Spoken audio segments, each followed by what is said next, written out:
Good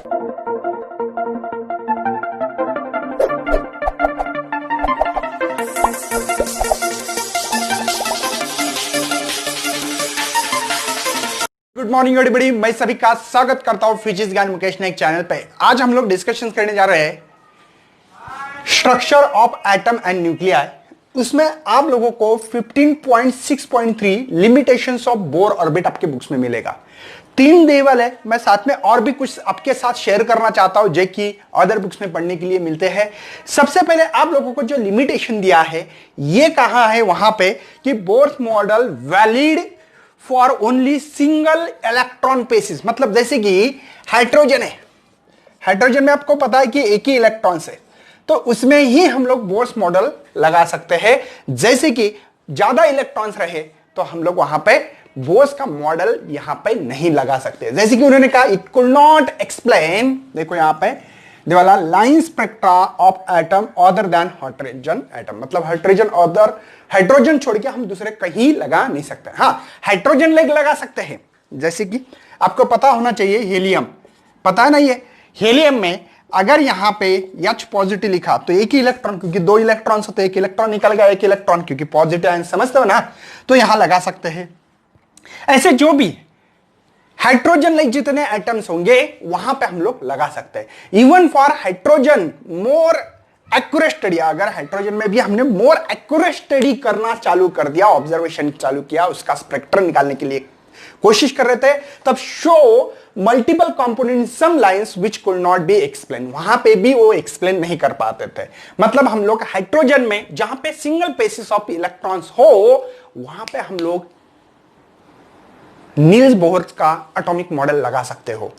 other इसमें नहीं लगा सकते। उसमें भी अगर हमने मल्टीपल कंपोनेंट के हिसाब से अगर सम लाइंस अगर पढ़ना चालू किया वहां पे भी वो एक्सप्लेन नहीं कर सकते हैं। किसका मॉडल?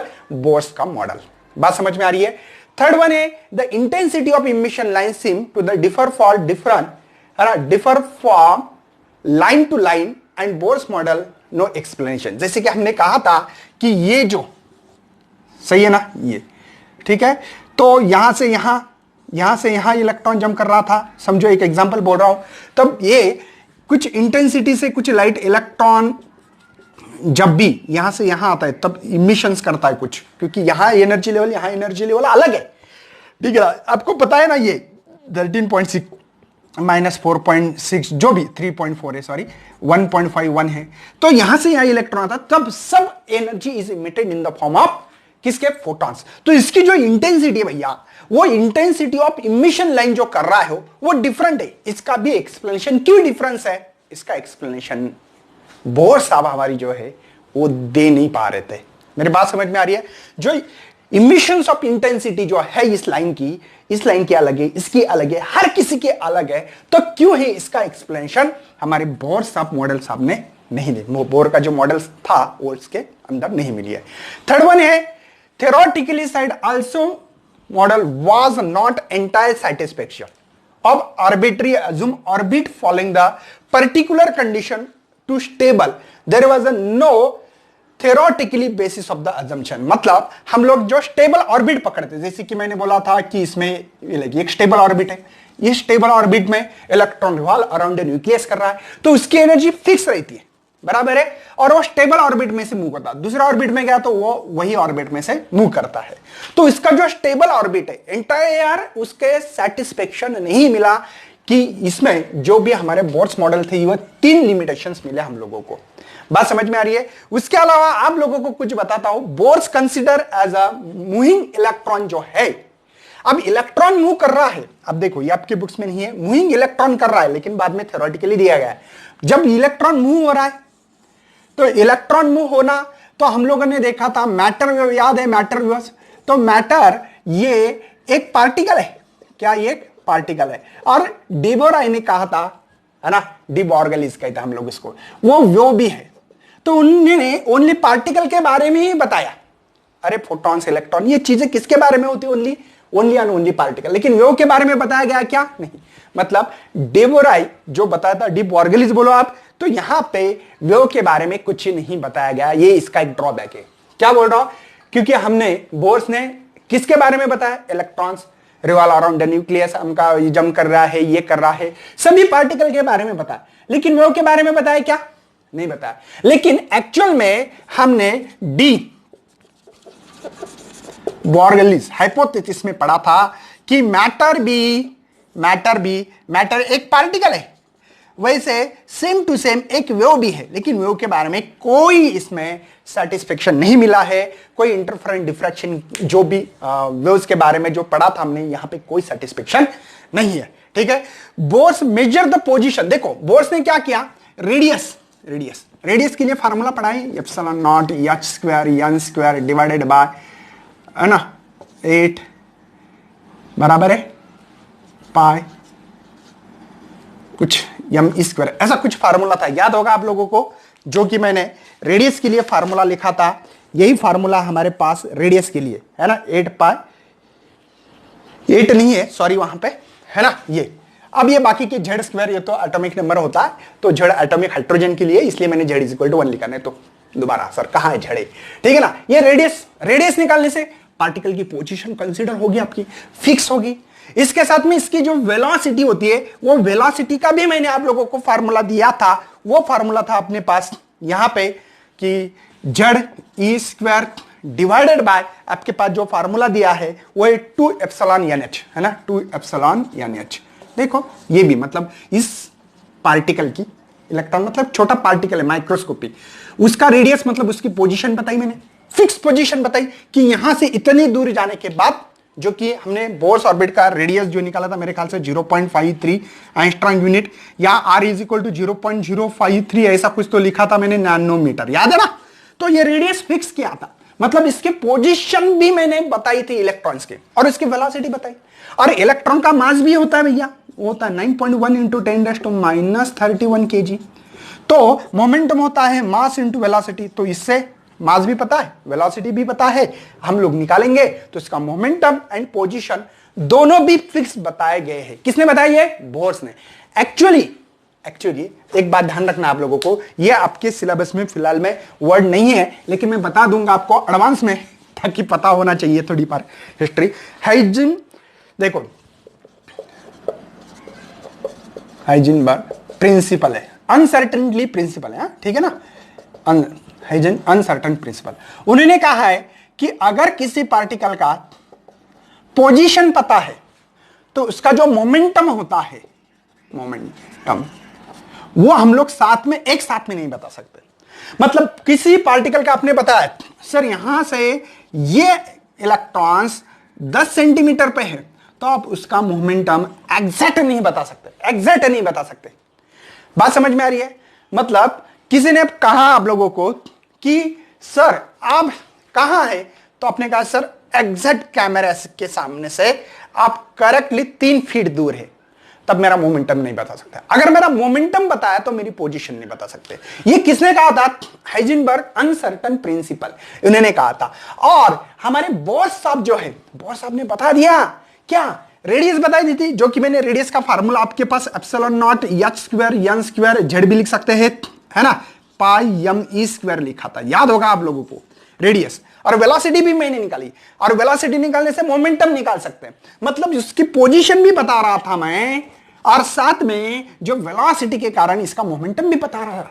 कौन बता रहे हैं ऐसे? बोर्स साहब। एक्चुअल में अनसर्टेन प्रिंसिपल किसका? हाइजेनबर्ग के हिसाब से ये नहीं बता सकते। ये आपके लिए एक ड्रॉबैक है भैया, ठीक है ना। और एक चीज बताई थी, लेकिन आपके बुक्स के में इसमें इतना डिटेल में एक्सप्लेनेशन नहीं है भैया, ठीक है, आप लोग याद रखना। इसमें एक्चुअली कुछ चीजें इतने डिटेल्स में नहीं है आपके बुक्स में। अब देखना है हम लोगों को जो स्पेक्ट्रम लाइन है ना, जो कि स्पेक्ट्रल लाइन है, ये स्पेक्ट्रल लाइन के बारे में हम लोग डिस्कशन करेंगे। तो स्पेक्ट्रल लाइन जो है, दे show the split in magnetic and electric field. Magnetic and electric field में स्प्लिटिंग होती है, ये एक इनका ड्रॉबैक था। और उसको मैग्नेटिक फील्ड रही तो कुछ झीमन इफेक्ट बोल के बोलते थे, हम लोग नहीं पढ़ने वाले, बता रहा हूं, क्योंकि ये क्वांटम फिजिक्स, पता है क्या आप लोगों को, जब लोग हम लोग एमएससी करते थे तब क्वांटम फिजिक्स पढ़ने थे, और वो क्वांटम फिजिक्स थोड़ा टफ होता है, ठीक है। जब से बोर्स साहब आए ना, तब क्वांटम फिजिक्स चालू हुआ था, तो बहुत डेंजरस होता है ये। आप लोगों को खुशी मनाओ कि कुछ नहीं इसका पार्ट, ठीक है ना।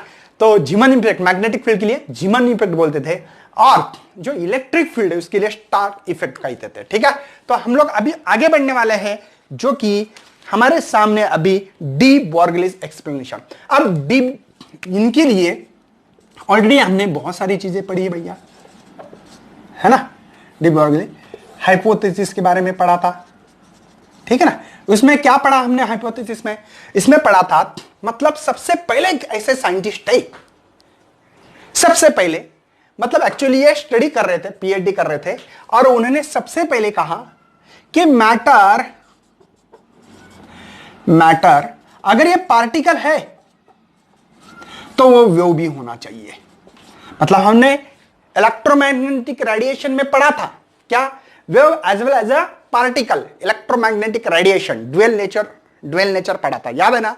तो सबसे पहले उन्होंने दुनिया में पहला आदमी ऐसा, ये डी बॉर्गलिस, उन्होंने पहले हाइपोथेसिस मतलब अंदाज से, इसका कोई ना प्रूफ ना कोई इसके लिए प्रैक्टिकल ना एक्सपेरिमेंट, कुछ भी नहीं किया। उन्होंने सबसे पहले कहा कि अगर वेव एक पार्टिकल हो सकता है, कहां से बोला था हमने? बोला था रेडिएशन में, फोटो इलेक्ट्रिक इफेक्ट के हिसाब से, है ना, क्योंकि पहले लाइट को इंटरफेरेंस डिफ्रैक्शन से प्रूव किया था, बाद में हमने रेडिएशंस को ही फोटो इलेक्ट्रिक कॉम्पैक्ट इफेक्ट या ब्लैक बॉडी रेडिएशन से हमने बताया था। वैसे उन्होंने सबसे पहले बोला, अगर आपका नेचर अगर सिमिलरिटी हो, है ना, तो श्योर एंड श्योर मैटर एक पार्टिकल है तो वो भी एसोसिएट करना चाहिए। मतलब मैं हूं, आप हो, दुनिया की हर चीज एक वेव से। और मैंने इसका प्रूफ, एक एग्जांपल भी दिया था, मैंने कहा था कि कोई भी आदमी अगर मूविंग कर रहा है तो वो वेव एसोसिएट करता है। मैंने ऐसे डी बॉर्गलिस सामने कहा था, ये थ्योरेटिकली था पूरा, मतलब ये थ्योरेटिकली मतलब उन्होंने कह दिया ऐसे। और सबसे पहले अर्नेस्ट जो ये थे आइंस्टाइन, उनके पास बोला गया कि सर ये ऐसा ऐसा बच्चा बोल रहा है, तो बोले दे दो पीएचडी, कोई टेंशन नहीं, दे दी उसको पीएचडी दे दी। लेकिन उसके बाद में डिवीजन एंड जर्मन इलेक्ट्रॉन को मूव करते हुए उसका ड्युअलिटी नेचर, और GP Thomson, I think J Thomson के बेटे हैं, है ना, हमारे बुक्स में भी है, ठीक है ना, उन्होंने भी कहा था कि उनको भी बाद में नोबेल प्राइज इनको भी मिला, उनको भी मिला, सबको मिला। तो इसके बाद में हम लोग कुछ एक्सप्लेनेशन लेके आने वाले हैं कि डी बॉर्गलिस क्या क्या एक्सप्लेनेशन है, उसके ऊपर बात करेंगे। नेक्स्ट हम लोग एक्सप्लेनेशन कर रहे हैं डी बॉर्गलिस एक्सप्लेनेशन। इसका मतलब सेकंड पॉसिबिलिटी, याद है आप लोगों को, मैंने फर्स्ट पॉसिबिलिटी मेरी थी, तो यहां पे दिया था mv² centripetal force is equal to the electrostatic force E²/R²। किसको जेड लिखना है तो लिख सकते, लेकिन हम लोग हाइड्रोजन का एटम्स पकड़ रहे, तो हाइड्रोजन में जो एटॉमिक नंबर है 1 है, तो समझ लेना कि आप जेड नहीं लिखा, जहां ये है वहां जेड लिखना चाहिए था, लेकिन नहीं लिख रहा। क्यों नहीं लिख रहा, इसका अंदाज आना चाहिए। और हमने देखा भी है कि बोर साहब ने जो भी एटॉमिक मॉडल दिया है हम लोगों को, वो ओनली एंड ओनली हाइड्रोजन के लिए है, और हाइड्रोजन लाइक जैसे एटम्स के लिए है, ठीक है ना। तो चलो, उसके बाद में सेकंड कहा था mvr is equal to nh/2π, मतलब angular momentum is equal to the integer multiple of h/2π। और थर्ड कहा था m - en is equal to hν। ये 3 पॉसिबिलिटी थ्योरी हमने मानी थी, करेक्ट है। चलो हम लोग आगे बढ़ने वाले अभी। तो डी बॉर्गलिस एक्सप्लेनेशन के हिसाब से कि उन्होंने कहा था कि जो मैटर्स है, जो मैटर है भैया, वो मैटर मतलब कौन है? पार्टिकल से। मैटर कैसे बनता है? पार्टिकल से बनता है ना, छोटे छोटे। यही पार्टिकल अगर मूव करता हो तो, ऐसे डी बॉर्गलिस सामने कहा था, उसको हम लोग कहते हैं वेव। क्या कहते हैं उसको? डबल ले रहा हूं भैया, क्यों? बहुत इंपॉर्टेंस है, क्योंकि हमने इसके पहले देखा था कि जो रेडिएशंस होते हैं, इलेक्ट्रोमैग्नेटिक रेडिएशन, इसको हमने पहले मानते थे लाइट, या अरे इसी को लाइट कहो ना, लाइट एक वेव होती है। किस चीज से या किस प्रूफ से कह रहे थे हम लोग? Interference and diffraction. लेकिन बाद में हमने देखा कि ये तो पार्टिकल भी है। क्यों? क्योंकि हमने फोटो इलेक्ट्रिक इफेक्ट से कहा है कि फोटॉन्स होते हैं, या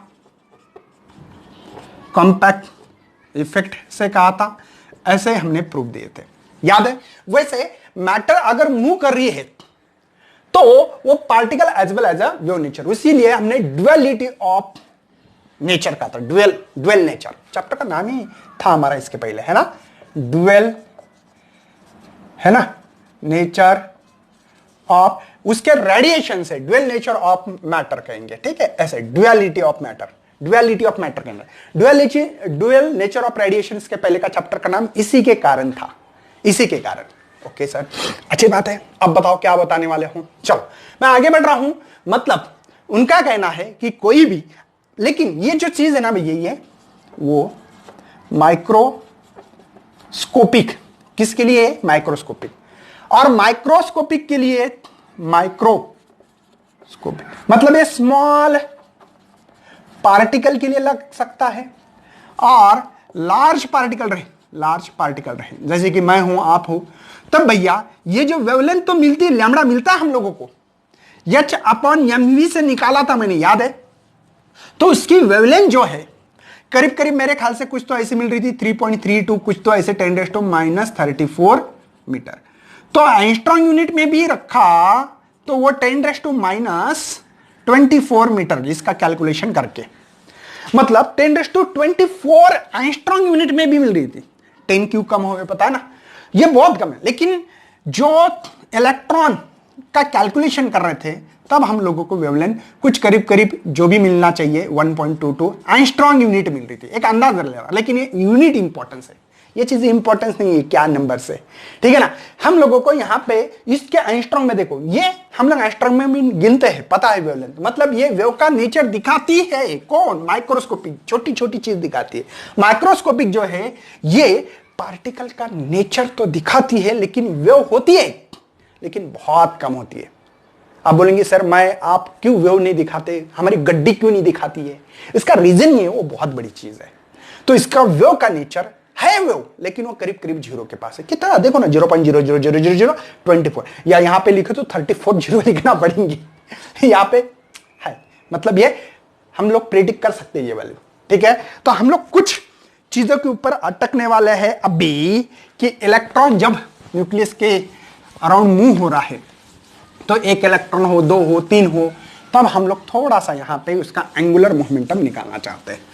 तो देखना है हम लोग रे पास जो भी, देखो अगर कोई एक ही इलेक्ट्रॉन रहा, ये न्यूक्लियस से इलेक्ट्रॉन एक ही रहा, तो एक ही वेव्स बनाता भैया। एक वेव मतलब ये जूम, एक वेव कहते हैं इसको, एक लैम्बडा इसको कहते हैं, है ना। किसी ने कहा सर अब बता दो कितना है, देखो एक वेव्स, एक क्रस्ट एक ट्रफ, एक क्रस्ट एक ट्रफ, दो वेव, ये 3 वेव्स है। तो आप लोग क्या कहोगे, ये जो वेव्स है ये 3 लैम्बडा है, समझे ना। तो उन्होंने कहा कि अगर एक यहां पे जैसे कि आपके बुक्स के हिसाब से इंटीजर मल्टीपल तो है, लेकिन length of first orbit will be equal to the Broglie's wavelength lambda 1, तो एक ही कहेंगे। लेकिन यहां पे फर्स्ट ऑर्बिट में रहा तो एक वेवलेंथ, सेकंड रहा तो 2, थर्ड रहा तो 4, तो उसने इसलिए फोर्थ ऑर्बिट, मेरे ख्याल से डायग्राम देखना है, standing electron wave for the fourth orbit of electron in atom. और स्टैंडिंग वेव कैसे वेव बनाता है, स्टैंडिंग, थोड़ी बड़ी डायग्राम निकालता हूं आपके बुक्स के हिसाब से। देखो ये जो बनाता है स्टैंडिंग, स्टैंडिंग वेव कहां पड़ी थी, सुपरपोजिशन वेव्स, स्टैंडिंग वेव्स पढ़ा था हमने, है ना। दो wave equal amplitude, equal intensity, equal wavelength रहने के बाद travelling in a same medium but opposite direction, भूल गए। ऑर्गन पाइप में स्ट्रिंग में तैयार होती है, उसके लिए हमने फ्रीक्वेंसी निकाली थी, हाँ वो स्टैंडिंग वेव्स। तो देखो यहां पे कितनी हो रही है, 4 करनी है ना, फोर्थ ऑर्बिट है इसलिए 4, 1, ये 2, ये 3, 4 हो गए ना, 4 देख लेना। अब 4 है कि नहीं है, कैसे दिखना है, यहां से यहां वेव, देखो एक वेव मिल रही है, एक ये है 2, ये है 3 और ये 4, ठीक है ना, बात समझ में आ रही है। चलो मैं इसको थोड़ा सा, ठीक है, जैसे कि हमने स्ट्रिंग में बनाया था, स्टैंडिंग वेव बनानी है इसलिए ऐसे बना रहा हूं, कोई शक है भैया। सेम बुक्स में आपकी फोर्थ ऑर्बिट के लिए यही वेवलेंथ दी वाली है, और ये आपका न्यूक्लियस है और ये आपकी रेडियस है, और ये न्यूक्लियस है। तो चलो बच्चा हम लोग कैलकुलेशन, इसको स्टैंडिंग वेव्स कहते हैं। कौन सी वेव्स है? स्टैंडिंग वेव्स बनाती हो। चलो मैं आगे बढ़ रहा हूं, मुझे बताओ पार्टिकल मतलब इलेक्ट्रॉन कैसे मूव कर रहा है? तो यहां पे circumference of circle twice pi are N. N क्यों लिखा? कौन से ऑर्बिट की रेडियस है? वो पहले ऑर्बिट की रेडियस हो सकती है, देखो ये आर है, R1 बोलो। दूसरे ऑर्बिट की क्या बोलेंगे? R2 बोलो। तीसरे ऑर्बिट की R3 बोलो। फोर्थ ऑर्बिट की R5 बोलो। समझ में आ रहा है? तो n क्यों लिखा समझ में आ रहा है? तो इंटीजर मल्टीपल ऑफ लैम्बडा। क्यों भैया? क्योंकि यहां पे कौन सी ऑर्बिट के लिए यहां पे वेवलेंथ लेनी।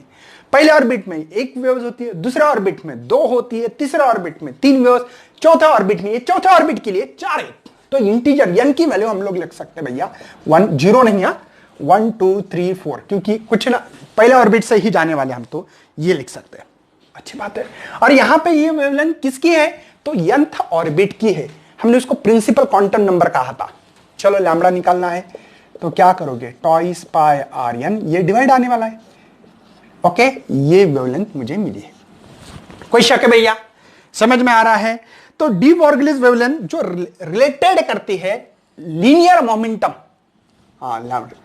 यच बाय पी, ये तो हम लोग वेल नेचर से चैप्टर पढ़ते आ रहे हैं ना। या यच पी क्या होता है? Momentum, mass into velocity. तो मास इंटू वेलोसिटी, मुझे मोमेंटम निकालना है तो यच बाय लैम्बडा होगा। लेकिन कौन सा? यंथ ऑर्बिट का लैम्बडा हो। तो यच एज इट इज, इसकी वैल्यू पुटअप करो यहां पे, twice pi are n divide by lambda n. तो P is equal to h, sorry n है, तो n h divided by twice pi are n. ये मोमेंटम मिला है। मुझे लीनियर मोमेंटम निकालना है क्या? नहीं। ये कौन सा मोमेंटम है भैया? एंगुलर मोमेंटम है। इसलिए तो हम लोग सेकंड पोस्टुलेट पढ़ रहे थे। तो एंगुलर मोमेंटम का फार्मूला होता है लीनियर मोमेंटम मल्टीप्लाई जो डिस्टेंस है, या जो भी रेडियस बोलो, आपको जो बोलना है बोल सकते हैं, कोई दिक्कत नहीं है। और वो भी कौन सी? Nth orbit. यंथ ऑर्बिट, इसको भी यंथ ऑर्बिट बोलो, क्योंकि हम लोग सभी चीज यंथ ऑर्बिट के लिए निकाल रहे, पता नहीं ना कौन सा ऑर्बिट फिक्स है। चलो, तो मैंने बोला यार पी की वैल्यू मेरे पास n h twice pi r n, ये भी आर्यन, आर्यन से आर्यन मर गया, तो l is equal to n h upon twice pi मिल रहा है। और ये हमने सेकंड पोस्टुलेट थ्योरी यहां पे आप लोगों को ऑलरेडी मैंने, आपके बुक्स में नहीं थे फार्मूले तो भी मैंने आपको दिए थे, याद है आप लोगों को? तो जो ये मोमेंट करेगा कौन? इलेक्ट्रॉन जो ऑर्बिट में है, तो NH integer multiple of twice pi. ठीक है, तो उतना मोमेंटम मिला तो वो ऑर्बिट सेलेक्ट कर सकता है, फर्स्ट सेकंड थर्ड, क्योंकि n की वैल्यू कोई भी ऑर्बिट सेलेक्ट करने के लिए उतना मोमेंटम होना चाहिए आपका बेसिकली। तो आप लोग कैलकुलेशन के बेसिस पे भी देख सकते हो, मुझे कोई दिक्कत नहीं है। अगर आपको कैलकुलेशन करके देखना है तो कर सकते हो। अगर आपको यहां पे वैल्यू मालूम है तो H की वैल्यू डाल सकते हैं 6.626 10⁻34 जूल सेकंड। एक बात बोलूं, ये अभी तक वैल्यू फिक्स नहीं हुई भैया, हर समय चेंज होती रहती है, फिक्स नहीं है, करीब करीब वैल्यू है, करीब करीब। हाँ, पाई की वैल्यू सबको पता है, वैल्यू पुटअप करने से आपको जो भी वैल्यू मिलेगी देख लेना। आपको तो पता ही है कि n, ठीक है ना, यहां पे मल्टीप्लाई 6.626 10⁻34 डिवाइडेड बाय 2, पाई की वैल्यू 3.14, ये भी करीब करीब 6.28 है, तो 1 पॉइंट समथिंग है वैल्यू मिलेगी। इससे कोई भी मल्टीपल इंटीजर मल्टीपल नंबर ले लो 1 2, तो वो ऑर्बिट सेलेक्ट कर सकते हैं। तो ये थे डी बॉर्गलिस का एक्सप्लेनेशन भैया। इसके पहले मैंने limitations of Bohr's model number 1 और दूसरा क्या पढ़ा? De Broglie's explanation.